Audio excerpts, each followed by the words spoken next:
Hello, Dwight Norris here of fishingatwork.com, and it is July 5th and we're here to do some Charles River fishing further in than usual. This is, I'd say about 3 miles in.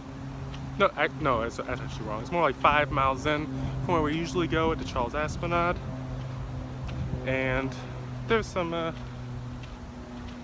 nice areas to fish with structure, and it's a nice day. It's a little shady, a little toward the evening. Figure, hey, I'll go out, I'll hit up the river real quick, do a quick little video showing me doing some fishing today rather than talking about how I didn't go ocean fishing, which I wasn't able to get to the bait shop today. It closes at 6 and I had to work later, so I know I can't use live bait, which means I probably won't catch too much unless I hit the ocean tide just right, maybe go to Castle Island and hit one of the jetties. So right now, I think I just passed my spot. I'm gonna be fishing right here for a little while. And you can, tag along, watch me do a little fishing. Maybe I'll catch something, maybe I won't. Maybe I'll fall in the water. It's all good fun. So, sorry for the jostling around because I'm actually moving. Usually I don't do too many walking and talking videos, but right now I'm going to be on the move, so I'll keep recording while I have data, which is a lot in this phone, and you can see what I'm up to. It's a nice little scenery, right? So let's set this up and see what happens.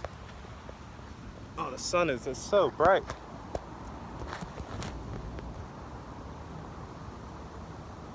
So basically there's branches over this way and over that way, and I'm trying to cast under them, trying to get as much shade as possible, even though there's lots of sun and that's near impossible. But the bass are usually roaming the shoreline here, not really particularly staying to any kind of structure when they're out of it. The structure is not very heavy, and getting to the other side of the river and fishing this is impossible. There's no little holes to walk through. It's all bushes and stuff, and ticks and whatever else you don't want to go through.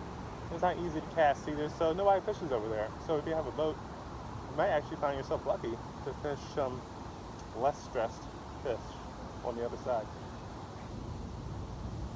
This is also a jogging trail for the Perkins School for the Blind. So a lot of people use it to ride their bikes on. I see a bluegill now. Ride their bike on, to go for walks with the family and such, and it's a nice place. And it's easy to get to. You see me get hung, don't laugh. It happens.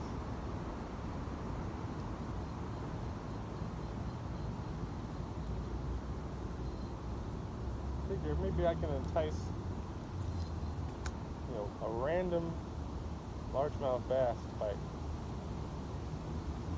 I'm under the impression a bluegill will bite these tails just like they were in the Charles River Esplanade, but you never know.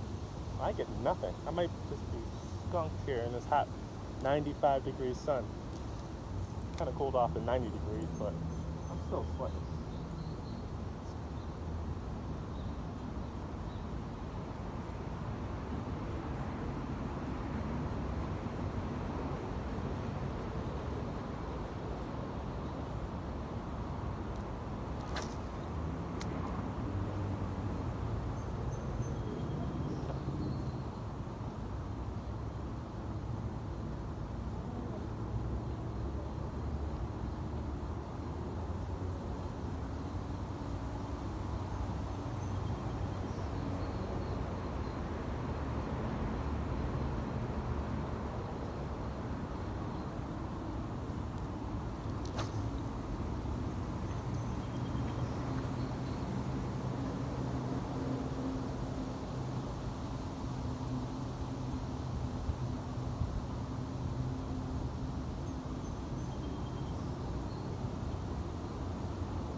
I think I can even see an old worm in Berkeley, or maybe it's a lizard lure. It's definitely a lure. It's on the edge of the water there. Can't reach it, but probably didn't work out for somebody. There are lizards here, but bass here are a little smaller toward the Watertown Dam. And if you could look up right now, you'll see two bobbers just stuck in the tree. I mean, there's several lures around here. With dried up bait in these trees. If somebody just climbed them, you'd probably fill up the tackle box. We could spend more time actually learning how to cast properly, being safer, and seeing what they're doing. I don't really like littering or leaving stuff behind, but I can understand there's no way you can reach that normally unless you have a 20-foot ladder and you're not scared of falling in the water. Honestly, you'll probably be there until the day it rusts off. So, anyway.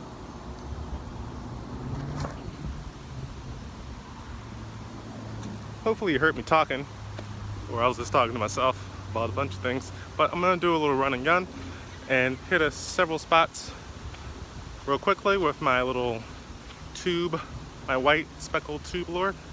Imitates minnow. Caught many things over the last 20 years with this type of bait, large and small.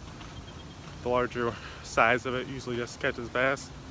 This size actually entices some smaller fish to bite it, most likely crappie and bluegills. If they're big enough, that'd be really big. Most of them just nip at it, even though the mouths are a little bigger. Like, do you want it or do you not want it?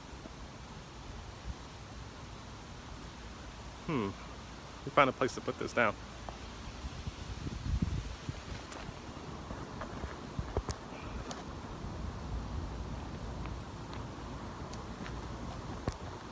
I won't be here too long, so you can't see much. It's fine. Just as long as you see me catch the fish. Live. Whoa, almost got stuck in a tree. Maybe I'm talking too much trash. Every day is practice. Oh, that was definitely a bluegill bite. Which means probably not gonna catch it. Fresh squid. There's also logs under the floor too and rocks. You have to kind of know what they feel like and where they are, so when you hit them at a certain time, you're like, okay, that was a rock. Okay, that was a log. Whoa, that was a fish. You know, after a period of time fishing the same place. But I think people should be a little more adventurous if they're fishing. And try some new things out. New places, new lures, new techniques. And just see what they're capable of, and keep trying. You might even run across a fish you didn't even realize was in your area or in the body of water that you're fishing. You caught it with something you would have never thought about fishing with. And like, wow, nobody told me about this. Whoa! Hold that thing down. I think he took a couple of my tails. That's like an angry bite. Like, get out of my space.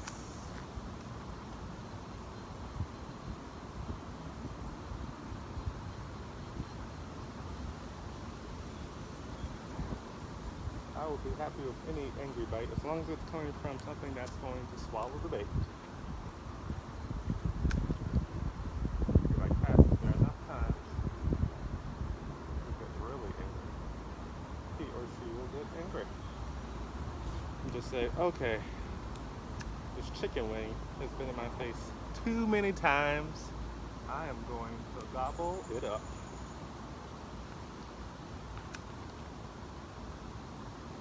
There's gotta be at least one aggressive bass here that I can catch today on the floor. At least one.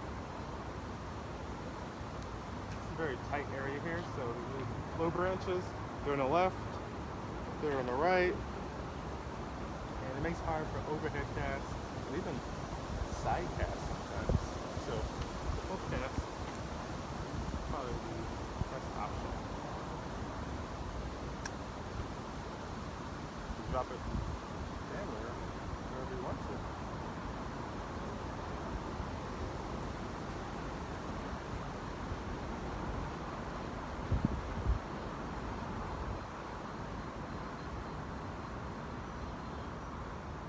I will do a side cast under a branch if it's possible. But you should do that until you got plenty of experience and or have lots of lures and don't care about losing them.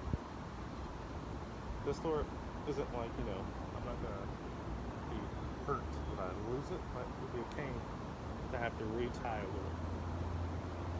Especially since I don't have any more lures right now. Depending on this, when this is done, or I'm done. I'm done. So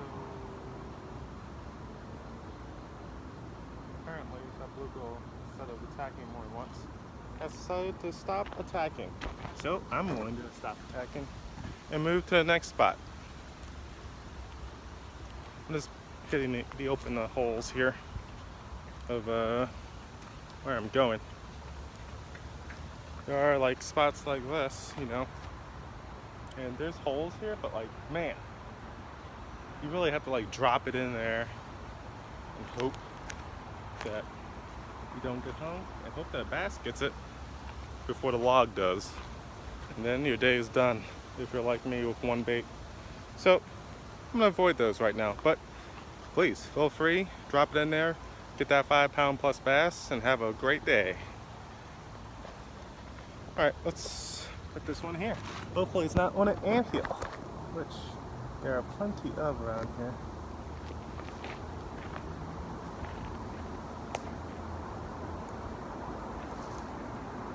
Right, this is a nice wide open spot. You can cast right down the middle and have no problems, but we both know the fish are going to be under those branches. And under those branches and next to that log. I see a log right in front of me. Remind myself not to get stuck on that. Also, there's lots of anthills here. And when I was younger, I used to go to a lake where I lived. It was stocked 20 years beforehand, but the bass pretty much take care of themselves. And there was this great spot on a point, and right on that point was a nest of fire ants. And man, I was sitting there for about 5 minutes, and next thing I know, I had about 100 of those things on me. And they lit me up. I had bumps everywhere. I was in so much pain. I was like, oh my God, I didn't know ants could bite that hard. But as you probably know, I had to jump in the water to get away from them, because they have good grip with their mouths and their legs. So the only way to get rid of them was to drown them. As soon as I got in the water, they were released. But man, that was a long 1 mile walk home with my wet butt and my rod and a reel and a plastic food line bag. I plan to bring back some bluegills home with. As you can tell, I was probably very young, but I learned my lesson. Look out for anthills, and if you feel something falling on you, move quickly. Don't ignore it.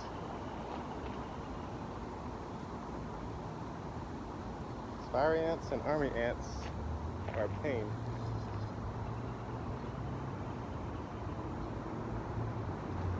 And whatever they bite, it's going to hurt. Other ants, you know, they're annoying. Ants in your pants and all that, but I don't know if there's anything else to be worried about. Maybe a bees or a wasp nest. Maybe you hit it with your fishing lure. I think I've done that before as well. They don't like that either. Don't do that.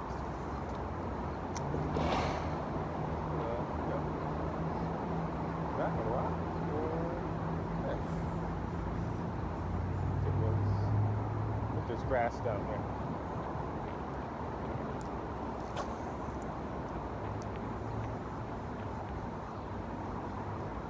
It's gotta be something.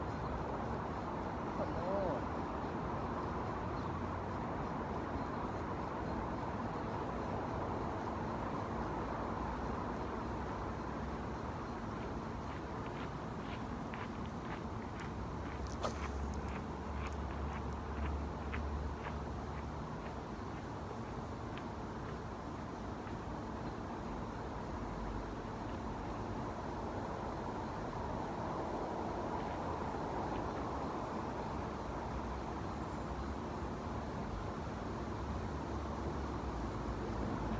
Alright. No fish here. That wasn't my bait at this particular time in this particular place. So move along. Where to next? The next hole, of course.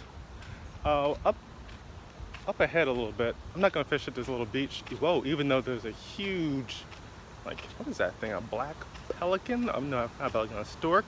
No, it's a blue heron. It's a blue heron. But he's very blue. He's like black, a black heron.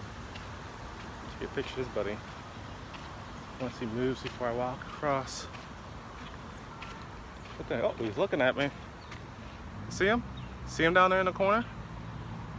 That's the herring that comes around here a lot when the blueback herring come running up this river from the Atlantic Ocean all the way into the Charles, through the Charles River Dam, straight the river all the way to this dam where they pile up and then they go up the dam. There's a side entrance to go up the dam easy, but they always try the hard way, most of them. And then the seagulls are hitting them, this blue herring's hitting them. See them? And, you know, they fill up their bellies for weeks. Now I think about catching striped bass, and I don't, because I don't do my research. But this time, next time, I'll know. Why? Because I should have been right where I was working at the Charles River Dam. They were piled up not but 2 miles from where I was. I could have rode my bike over there, get a small little plug, could have gone during lunch, could have gone after work for a little bit, told my wife, I'm gonna catch striped bass, I'm gonna put them in a bag, take them home, scale them, fillet them, cook them, eat them. Next time I'll do that. Yeah, I'm gonna pass this section up. It's like a beach, it's too shallow. I already know there's like bluegills there, I might get lucky. But really, the next section I'm looking at is a pile of lily pads. See those lily pads coming up? You know how I caught some pretty cool fish there, right? I don't want any carp this time. Oh God. But bass are there too. But my bait is not made for this. I need like a top border frog, a top border, like a rat lure, or even a buzz bait will like go through that sometimes if you have like a grub or something to stop the hangs. But I'm gonna put this thing in there and see what happens. I might get hung and it might be over. Have to tune in next time, but we're gonna find out.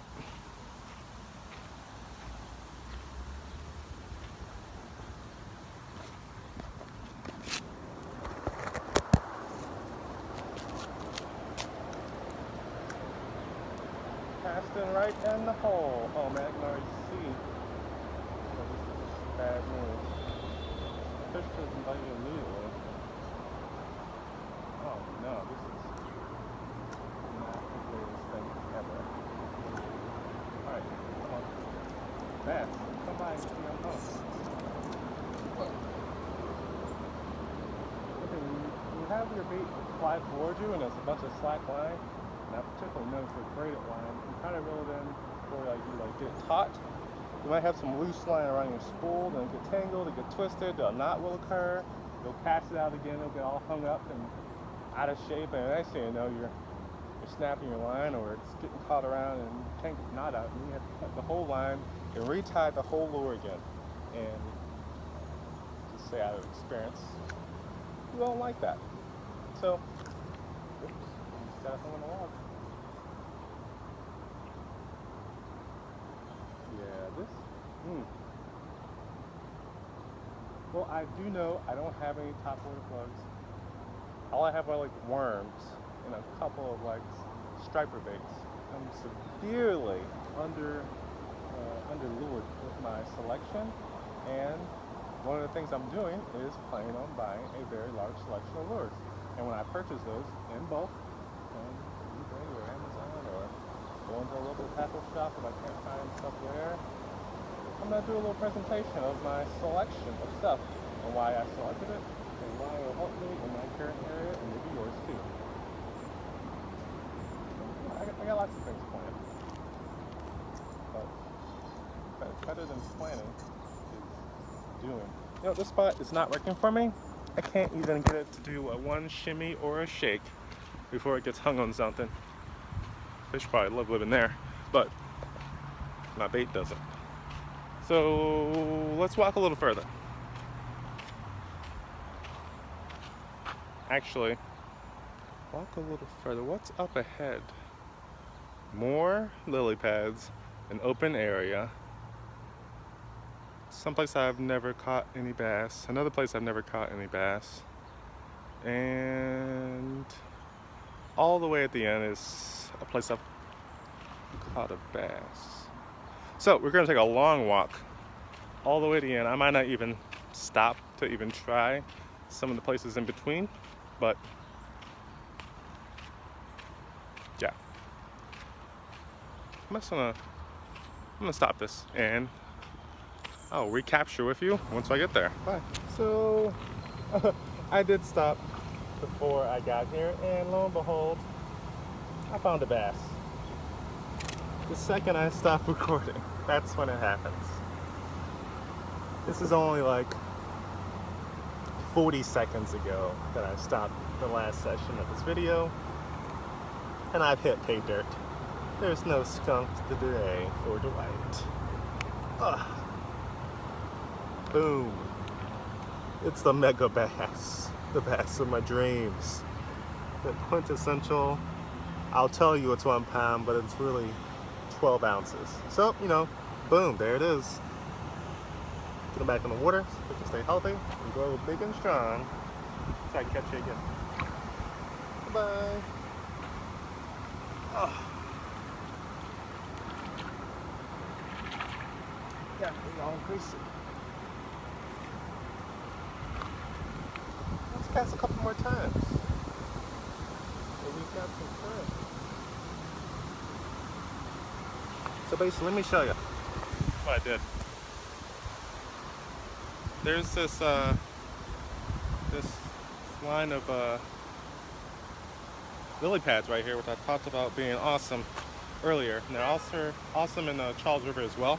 So I casted right on the outside of them right here, and I don't know, 30 yards, and I brung it, and then right before it hit that last section here of lily pads, boom, he came out of there and took it.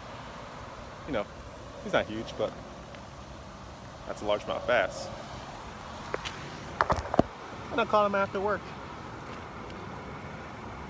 He likes to change the title. Hey, you know, some guy just passed with his fishing rod poking out of his book bag. Probably had to see my site for what I do, but he may already do it. Maybe he focuses only on after work. That's cool. Nothing wrong with that. You can really go anytime you possibly can. And I describe that in my 10-step process to go fishing at work. Because part of it is about not just going fishing at work. It's about going fishing whenever possible, and also the fact that you should plan your day and make the time happen. If it's in the morning, if it's during lunch, if it's during some undisclosed time, or if it's after work. It's all good. The point is, we want to go fishing more often. You want to go fishing more often, and you should do that. And it should be possible. And you shouldn't have to, fight every day and moan and cry and like, oh, my job sucks. You just don't do anything all the time. The kids are doing whatever, you know what kids do. And whatever else is happening at home. You're trying to start a business on the side, and you're doing some little side gig or a second job. It's still possible. I can't describe everything. I will describe most things. And if I can't describe everything, I'll think about it, or you'll tell me about it, and then I'll help you find a solution. That's what I'll be talking about later. Helping you find a solution one by one. You need help? I'm here to help you. That's what I'm here to do. Nothing else. Unless you just like watching me fish. But let's try that spot one more time. There might be a couple more fish in there. Maybe they don't care if they're carried away. Maybe the same fish can be tricked twice. Should I prove that possible? I already have before. I'm not going to do that. It's like, I'm too hungry to think about what's real and what's not. Okay, I'm ready to pick it up. Don't know if it's ready. It brings in cooler weather that's not 95 degrees. Well, it's summer, but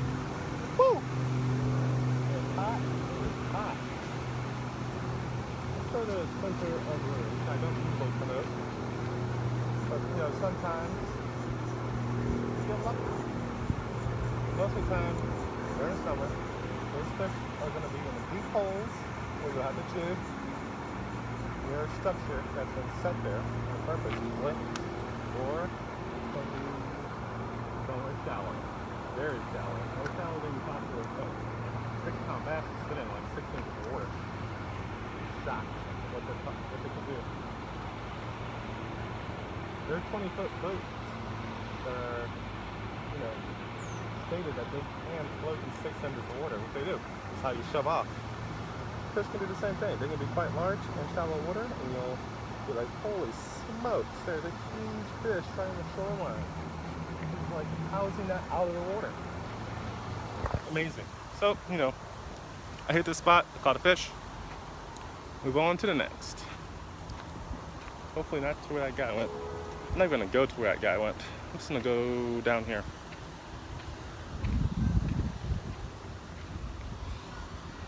Mosquitoes are starting to come out already. It's kind of weird. So this is an old spot where I've caught plenty of smaller fish like bluegill and perch, and I don't see any reason you can't catch something else. So let me set this up somewhere. Oh, that's not good.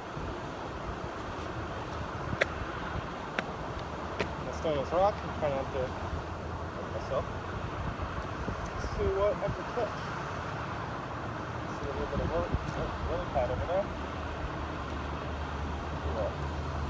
Highly tackle cast just to the outside. My little shaker to two bait.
Hung on something there for a second, but I got lucky and it let go.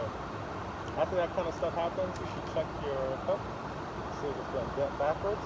Mine was not. Apparently it's not lucky. Check your line, make sure there's no out tangles.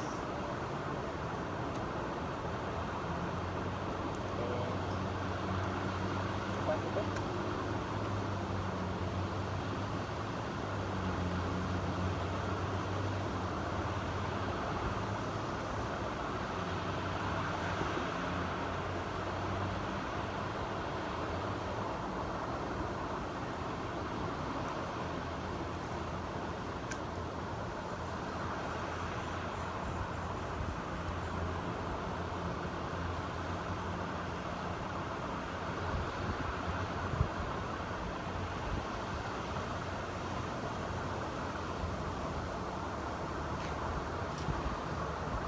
Doesn't seem to be much happening here. And I'll continue my run and gun method and go to the very last spot I'll be trying while on this short escapade. So we're at our last spot, walking up to it right now. There was somebody sitting here just a minute ago, so I stopped somewhere else where I thought I'd get hung. Didn't get hung. Probably could have caught a bass. It was pretty nice, but I didn't. So now I'm trying this place out. Here we go. Why is that keep happening? Stop falling over.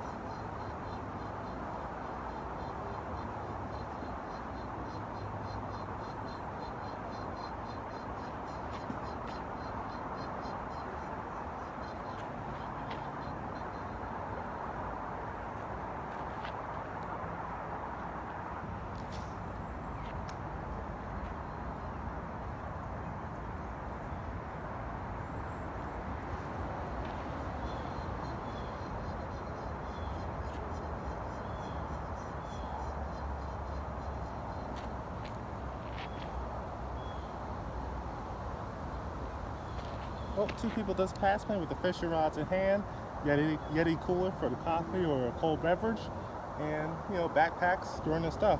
They got several of the main components to fish at work. Here they are fishing after work, and I commend them on doing what they love to do when they have time to do it. They were single, they weren't single, I don't know. Doesn't matter. They're out here fishing, they're out here having fun, and they're doing it. They're taking action, and they're doing what they love. Couldn't love that more. You should do it too.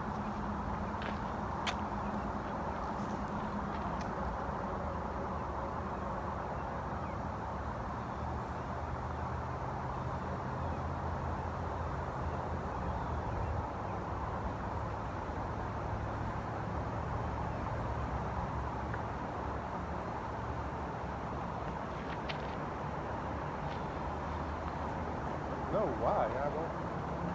That cable is right here. Right next to these couple of logs. It's gotta be a bass. Just chilling here. It's probably saying, I wish I put it look bigger. That looks big. You're looking at meat on the bones. Okay. That's what you got right now. Might as well take it.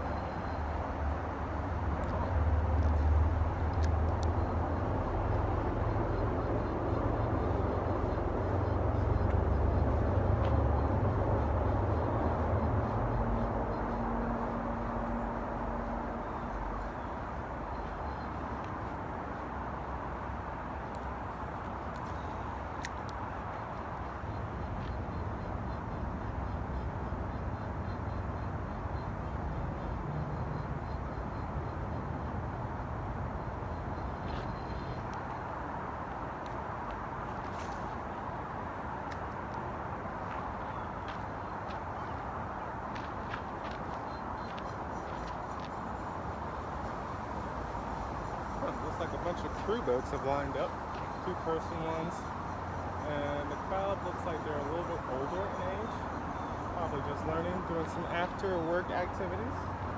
That's cool. They're doing something other than sitting on the couch. I like it. People walking by, people riding the bikes by, people jogging by, people jogging the babies by. Unfortunately, people commuting home from work. It sucks. Don't like commuting unless I'm on my bike. And even then, so I really miss when you ride my bike where I want to, other than having to go to work. But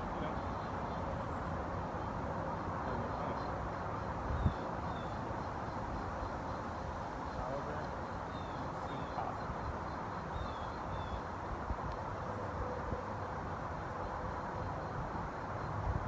Determined all of a sudden. Like, I know this last spot has a nice sized bass on it. I just have to entice it. It's probably right under me. Right under me. I just have to make it angry enough. Into a great fish.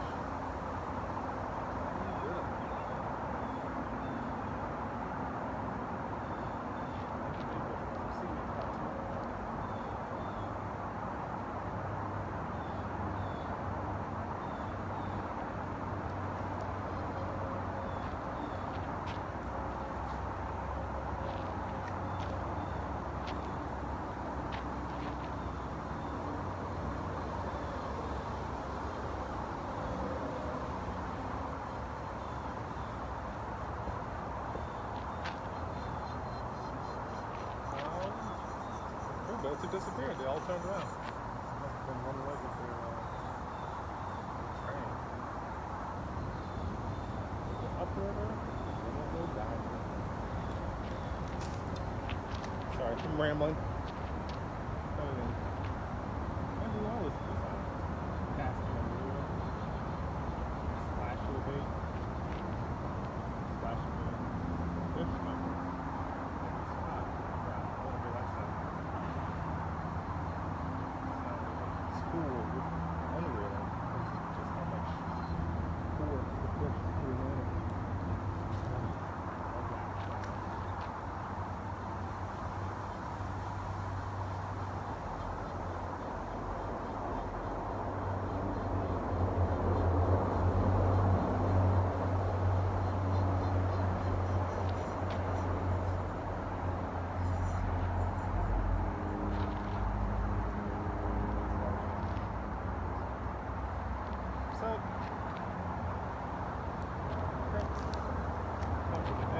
fishing adventure today. I put in a little bit of time, caught one fish, not skunked, not rolling in the fish goo, but it's a win for today. So I'm gonna pack it in and call this a day. This is my tube lure that I caught that fish on and continue to catch fish on up and down the river, and I've caught it on many lakes and ponds as well for bass and small panfish. So this is Dwight Norris, fishingatwork.com, fishing after work. You can do it too. Just get out there and make it happen.